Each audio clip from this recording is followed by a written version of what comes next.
Hello, and welcome back to another episode recap where I'll lay out 5 things that I learned from my conversation with a historical expert. And today we're recapping the conversation I had with podcaster and host of the Maritime History podcast, Brandon Huebner, when we talked about the movie Mutiny on the Bounty. I love it when the name of a podcast is so descriptive that it leaves no question as to what you'll find when you listen to it. And Brandon's podcast is exactly that. So, if you've ever wanted to learn more about maritime history, go check out his show.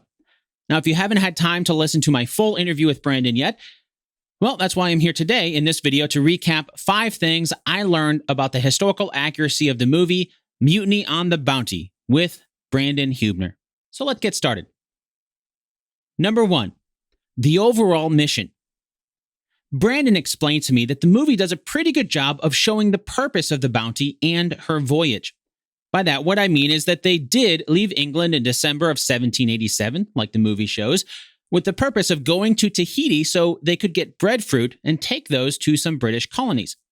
Of course, like any movie, there are plenty of details and changes that they made to make the real story fit into the narrative of a dramatic reinterpretation on screen.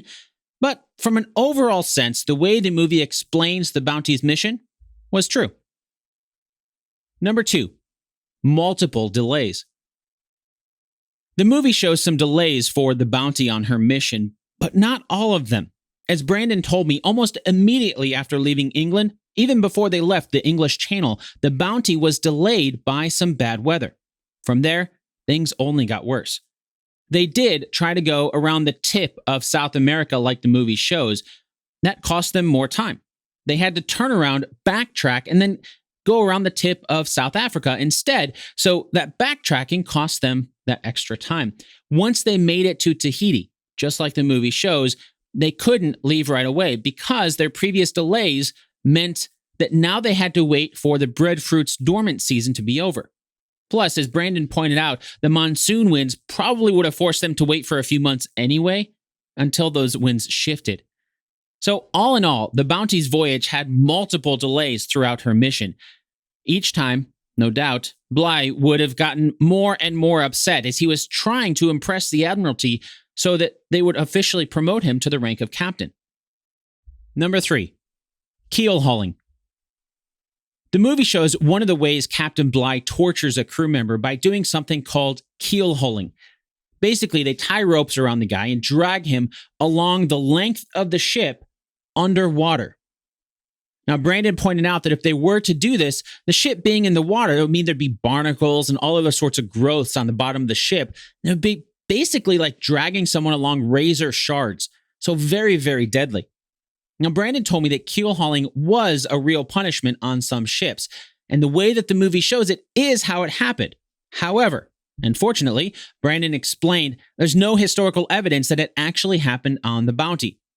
Now, as the movie also implies, keelhauling was highly illegal. In fact, most of the instances that Brandon talked about where that keelhauling was a real punishment on some ships, those ships were actually in the ancient times and not around the time of the Bounty. And since it was highly illegal and Captain Bligh was trying to impress the Admiralty, it's not likely that he would do something like that. Number 4, the mutiny itself.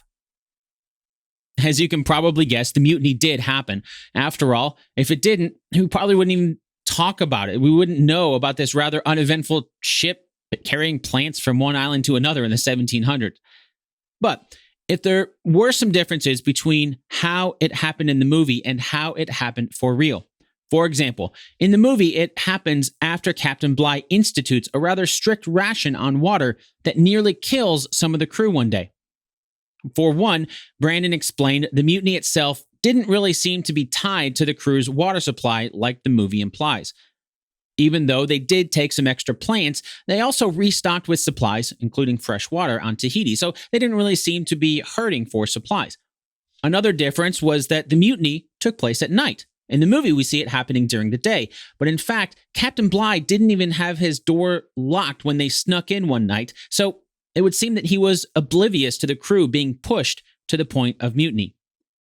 So, what was the final straw that sparked the mutiny? Well, I guess you'll have to listen to the full interview to hear Brandon explain that one. Number 5, the aftermath. The way things happened at the end of the movie had some truth and had some changes. For example, it is true that Captain Bligh was sent over the side of the Bounty with some of the crew who didn't want to be involved in the mutiny. And they really did manage to make their way back to England safely, albeit in a little more roundabout way than the movie implies. But there are some things the movie doesn't show, like how some of the men who mutinied stayed in Tahiti and how those men were captured by the British Navy, who were sent to find the mutineers after Captain Bligh returned to England. Or they don't show that Captain Bligh took another expedition back to Tahiti later on. And those men who were captured by the Navy were brought back to England during that time. So we had Captain Bligh going to Tahiti, and then men come from the British Navy that captured those men from the Bounty on Tahiti were traveling back to England during that same time. And once they reached England, they were hung to set an example of. As for Lieutenant Christian and the rest of the mutineers, they really did find an island called Pitcairn, where they built a little colony with some of the men and women from Tahiti, including their island wives, as they were called. It wasn't until almost 2 decades later that we really found out what happened to these men when the island was discovered by other ships and they stumbled upon this English-speaking colony. At that point had grown to a size of about 30 or 40 people. And by that time, there was only one of the original Bounty crew left alive. And from his statements, it would seem that things didn't really go so well.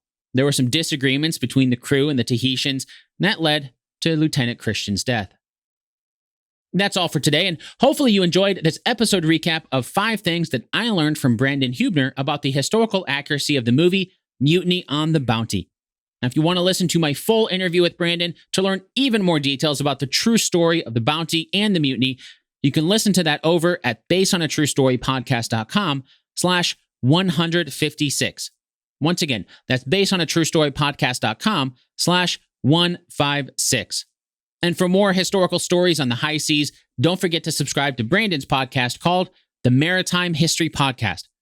In the meantime, for more recaps and full-length episodes of Based on a True Story, hit that subscribe button right now. Thanks for watching.